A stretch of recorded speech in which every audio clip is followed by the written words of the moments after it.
Malkajgiri parliament పరిధిలో మేడ్చల్ మండలం ఓడూరు గ్రామంలో బూత్ నంబర్ 30లో ఈరోజు నా ఓటు హక్కును వినియోగించుకోవడం జరిగింది. మల్కాజ్గిరి నియోజకవర్గ ప్రజానికానికి వినమ్రంగా చేసే విజ్ఞప్తి ఏంటంటే అందరూ కూడా ఇళ్ళ నుంచి బయటకు వచ్చి తమ తమ ఓటు హక్కును వినియోగించుకోవాలని, దేశమంతా ఫిర్ ఏక్ బార్ మోడీ సర్కార్ అని ఈ నినాదం అయితే ఇస్తుందో ఆ నినాదానికి అనుగుణంగా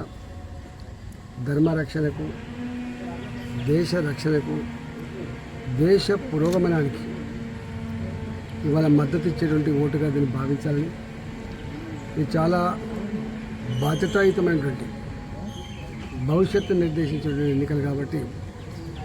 మేము ఆలోచన చేసి ఓటు వేసుకోవాలని చెప్పి కోరుతా ఉన్నాం. బాధాకరమైన సన్నివేశం ఏంటంటే పార్లమెంట్ ఎన్నికలకు డబ్బులు పంచిన చరిత్ర ఎప్పుడు లేదు,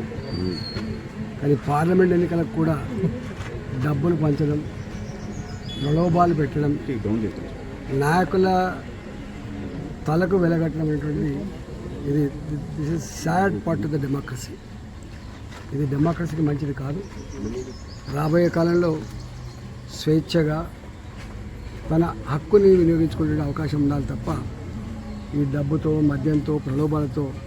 ఇన్ఫ్లుయెన్స్ చేసేటువంటి పద్ధతి పోయే రోజులు దగ్గరలోనే ఉన్నాయని చెప్పి మనవి చేస్తూ, మల్కాజ్గిరి నియోజకవర్గ ప్రజలు చాలా విజ్ఞులు,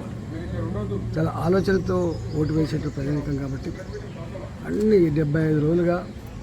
ఏ పార్టీ ఏంది, ఏ అభ్యర్థి ఏంది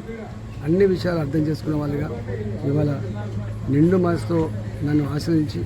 గెలిపించాలని చెప్పి పేరు పేరున మీ అందరికీ విజ్ఞప్తి చేస్తాను.